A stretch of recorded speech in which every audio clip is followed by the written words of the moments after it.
Assalamualaikum warahmatullahi wabarakatuh.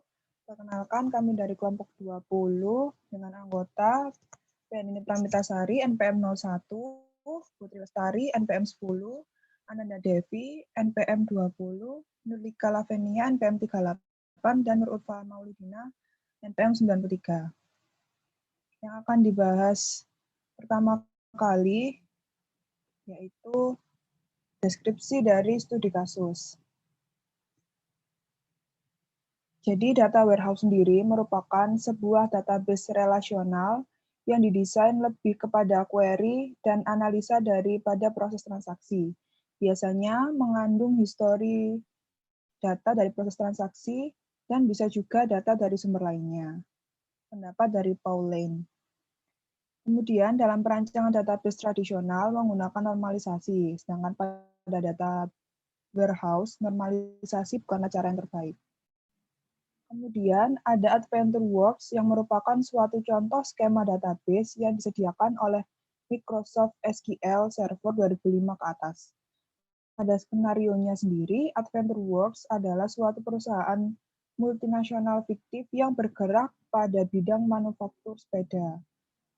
Sampel database yang disediakan oleh Microsoft SQL Server untuk AdventureWorks ada 3, yaitu AdventureWorks Sample OLTP database, yang merupakan contoh database yang mendukung pada skenario OLTP standar yang biasa digunakan pada perusahaan fiktif sepeda AdventureWorks, yang mendukung proses ERP seperti manufacturing, sales, purchasing, product management, contact management, dan human resource. Yang kedua, AdventureWorks DW Sample Data Warehouse, yang merupakan contoh database yang telah didukung data warehouse, skenario data mining, dan OLAP yang bisa dilakukan pada perusahaan fiktif sepeda AdventureWorks.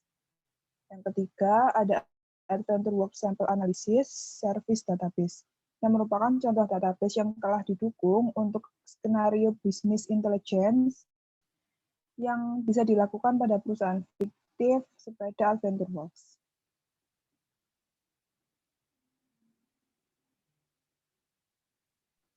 Selanjutnya adalah metodologi. Dalam pengerjaan ini, terdapat beberapa tahapan yang dilakukan untuk menyelesaikan tugas. Yang pertama, tahap desain implementasi model multidimensi, lalu pengisian data pada model multidimensi, lalu penulisan query sesuai dengan yang diinginkan, bisa tahap desain dan implementasi dashboard.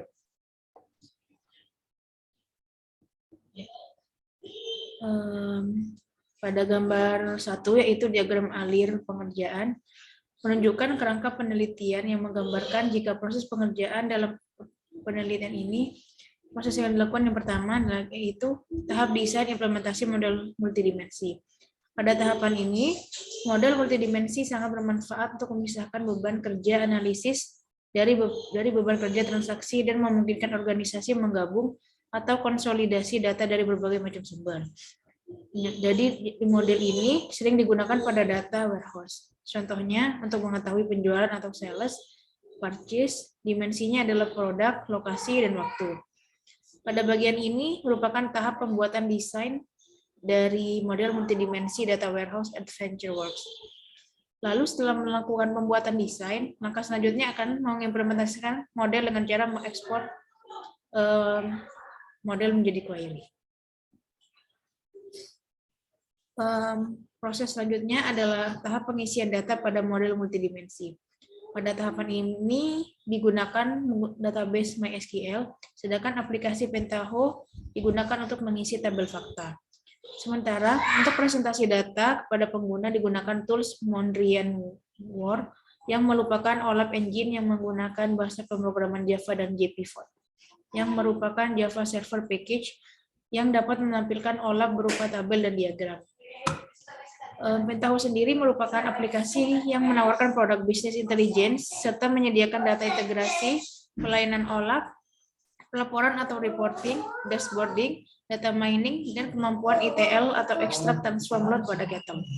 Selanjutnya, ada tahap penulisan query sesuai perspektif. Setelah data pada data warehouse siap digunakan, selanjutnya adalah melakukan query berdasarkan analisis dengan tujuan untuk mendapatkan informasi yang akan menjawab pertanyaan analisis penelitian. Yang terakhir adalah tahap desain dan implementasi pada dashboard.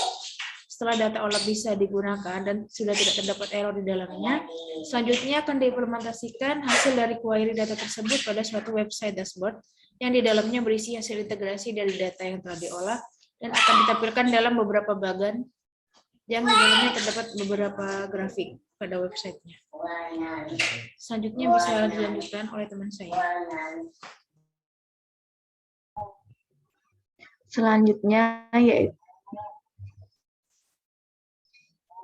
Selanjutnya yaitu implementasi dari model multidimensinya. Nah, pada gambar tersebut terdapat model multidimensinya. Pada model multidimensinya terdapat beberapa tabel, yaitu tabel address, time, supplier, customer, shipper, product, employee, lalu terdapat juga tabel Excel dan tabel purchase. Nah, dalam menentukan model multidimensi, hal pertama yaitu menentukan measure. Measure sendiri merupakan komponen data warehouse yang dapat diukur berupa angka. Nah, pada studi kasus Adventure Work measure dari kata data warehouse Adventure Work 2022 yang terdapat pada tabel fakta penjualan dan tabel fakta pembelian, yaitu Excel dan purchase.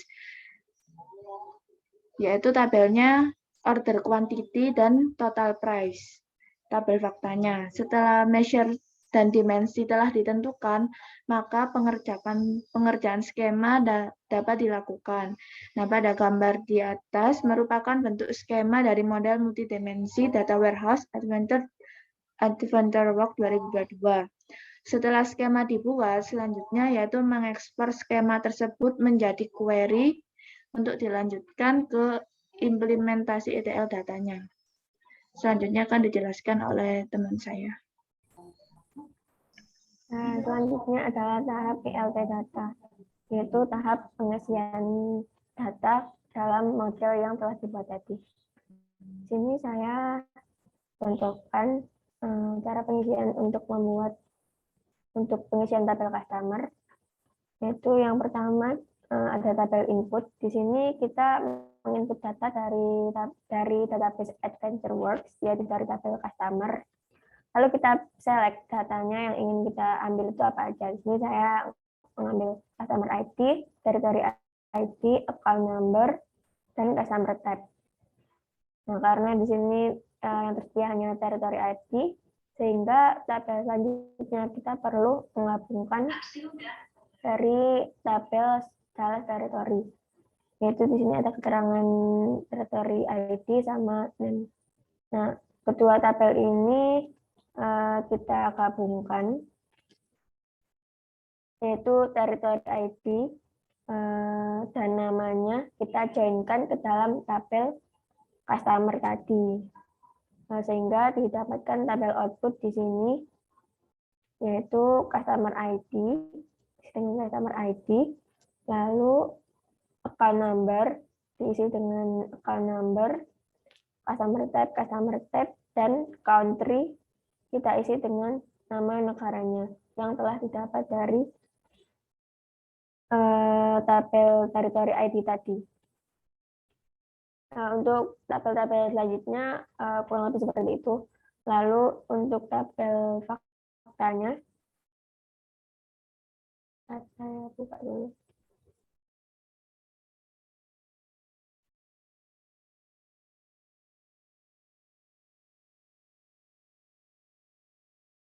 Ini saya contohkan untuk tabel fakta bagian purchase, yaitu di sini ada tabel inputnya dari database Adventure Works, dari tabel purchase order detail, yaitu saya ambil purchase order ID, purchase order detail ID, order quantity, product ID, unit price, dan total.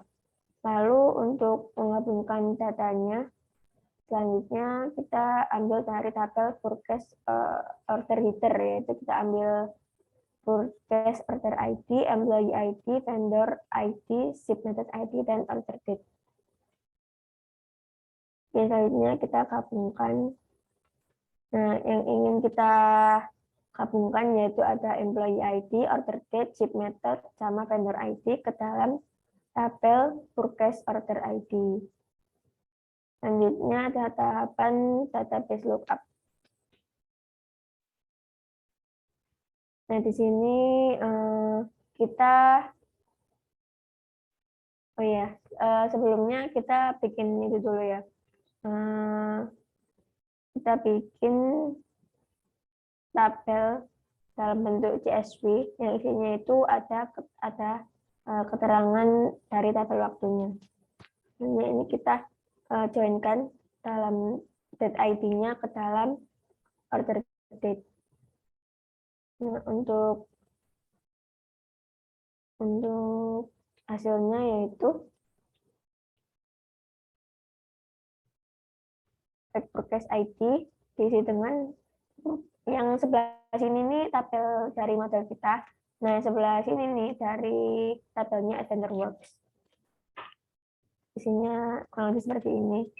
Untuk tabel yang fact sales kurang lebih sama. Yang selanjutnya yaitu kita ke tahap lab data. Yang pertama, sebelum melakukan ke tahap lab, kita harus menginstal Mondrian terlebih dahulu di dalam Tomcat. Kita buka Tomcat. Lalu di sini ke web apps. Nah, di sini kita taruh Mondrian luarnya. Ini sebelumnya nggak ada. Terus setelah kita taruh sini, ini foldernya jadinya ada. Selanjutnya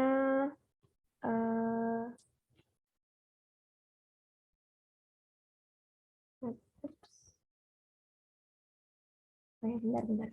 Selanjutnya kita install itu JDBC drivernya ke Mondrian .inf. Nah, ini kita install ini MySQL connector Java-nya. Selanjutnya kita nyalakan Tomcat-nya. Ini udah nyala. Lalu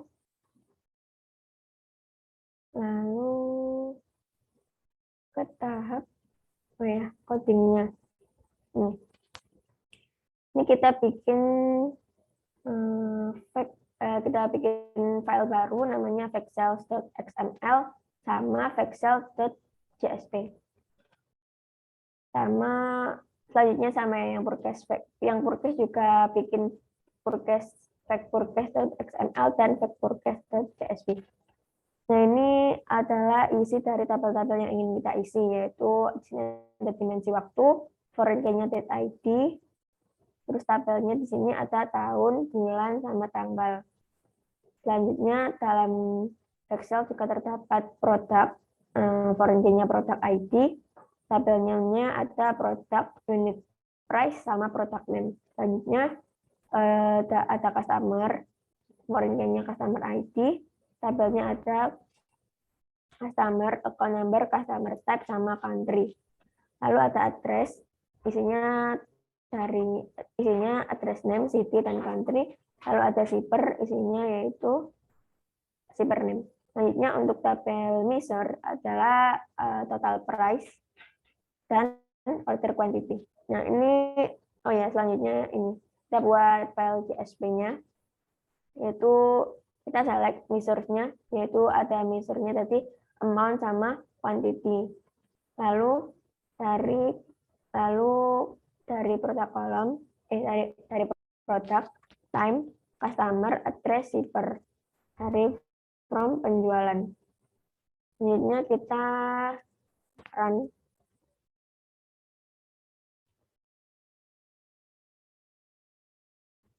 Nah, ini udah masuk datanya. Ini udah masuk. Untuk OLAP-nya udah berhasil. Ini OLAP sales. Terus ini ada OLAP purchase. Saya akan menjelaskan di OLAP sales. Nah, ini udah di tabelnya udah di klasifikasi berdasarkan produk, time, customer, address, shipper, amount, dan quantity. Ini coba kita buka dulu.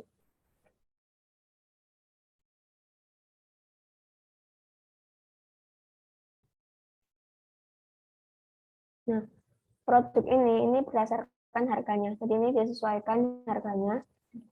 Terus ini coba kita buka ya. Yang harga 2,9 ini kebetulan produknya hanya satu, yaitu pet kit. Nah, untuk time-nya ini itu hasil dari ordernya. 2001.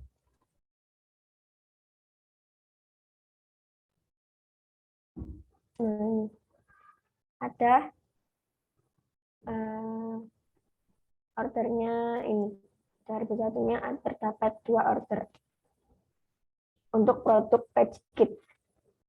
Untuk selanjutnya, oh ya, tahap collab-nya kurang lebih seperti ini. Untuk tahap visualisasi ke dashboard-nya akan dijelaskan oleh teman saya.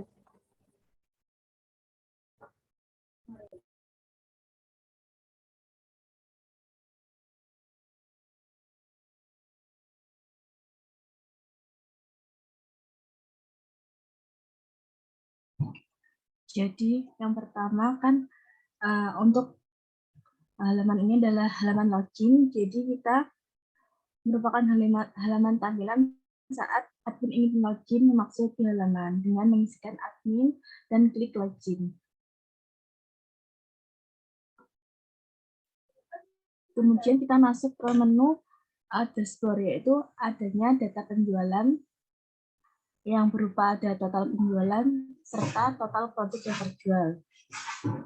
Kemudian ada data pembelian juga. Jadi data pembelian ini ada total biaya pembelian. Bisa dilihat pada Mandarin ini ada kolom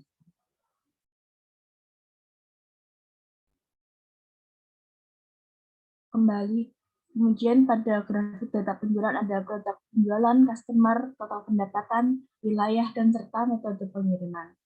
Untuk yang pertama kita ke data produk yang terjual. Jadi pada dashboard ini ada data produk yang terjual, yaitu bisa melihat jumlah produk yang terjual setiap tahunnya. Untuk tahun 2001, 2002, 2003, serta 2004. Kemudian ada juga grafik pada produk yang terjual. Bisa dilihat di layar ini ada produk yang terjual dari setiap tahun ke tahun. Untuk yang kedua ada customer. Data customer yang membeli produk. Jadi di dashboard ini ada berapa jumlah total customer pembelian pada produk tersebut. Bisa dilihat ada total customer atau jumlah produk customer setiap tahunnya. Dan juga ada seperti yang sama kayak tadi, ada grafik customer per bulannya. Bisa dilihat di bawah ini. Setiap tahunnya ada grafik, biasanya ada grafik yang turun atau naik.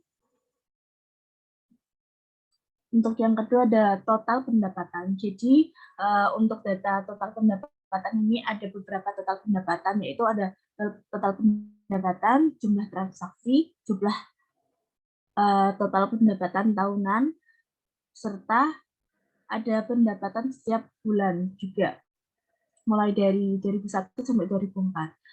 Nah, jadi di sini juga ada grafiknya seperti yang tadi, ada dolar apa pembelian atau pendapatan ini.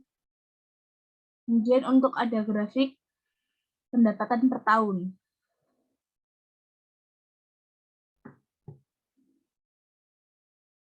Bisa dilihat di sini ada grafik. Ini adalah pendapatan per tahunnya dalam dolar.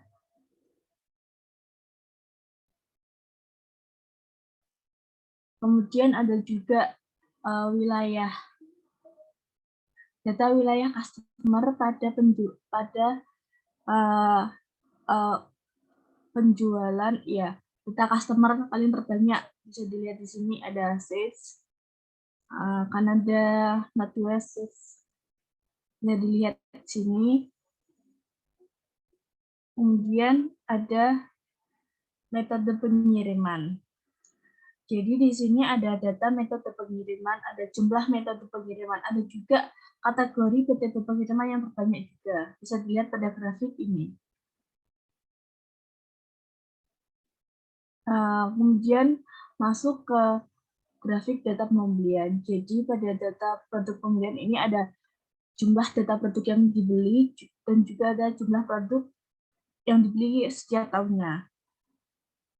Bisa dilihat pada gambar ini ada grafik-grafik yang ada setiap pembeliannya.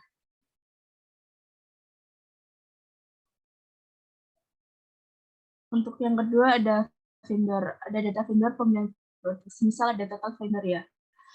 Ini ada juga jumlah vendor setiap tahunnya. Kemudian juga ada informasi tentang grafik vendor produk. Bisa dilihat seperti ini. Kemudian ada employees. Data employees yang membeli produk. Jadi sama seperti tadi ada total employee, jumlah employee dari tahun ke tahun, sehingga ada penjualan, ada pembelian produk, dan grafiknya. Grafik employee per bulan ya. Untuk yang selanjutnya ada metode pembelian, metode pengiriman yang dipilih. Jadi ada data pengiriman yang dipilih. Di sini ada jumlah metode pengiriman. Dan ada kategori metode pengiriman yang paling terbanyak. Bisa dilihat pada grafik ini, sudah terlihat jelas untuk metode pengiriman terbanyak. Yang terakhir ada total pembelian. Jadi di sini ada data subtotal pembelian dengan total biaya pembelian, jumlah transaksi pembelian, total pembelian tahun 2001, 2002, 2003, 2004. Kemudian ada pembelian setiap tahunnya juga. Jadi pada produk ini juga ada pembelian produk per tahunnya. Ada grafik di bawah ini.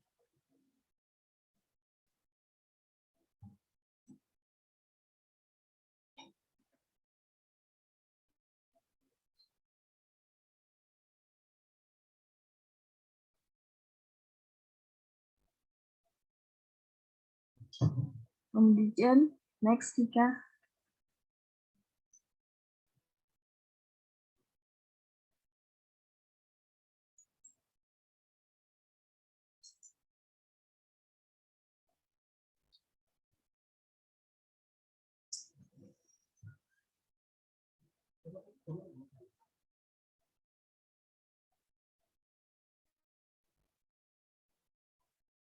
Sekian dari kelompok kami. Apabila ada kesalahan, kami mohon maaf. Wassalamualaikum warahmatullahi wabarakatuh.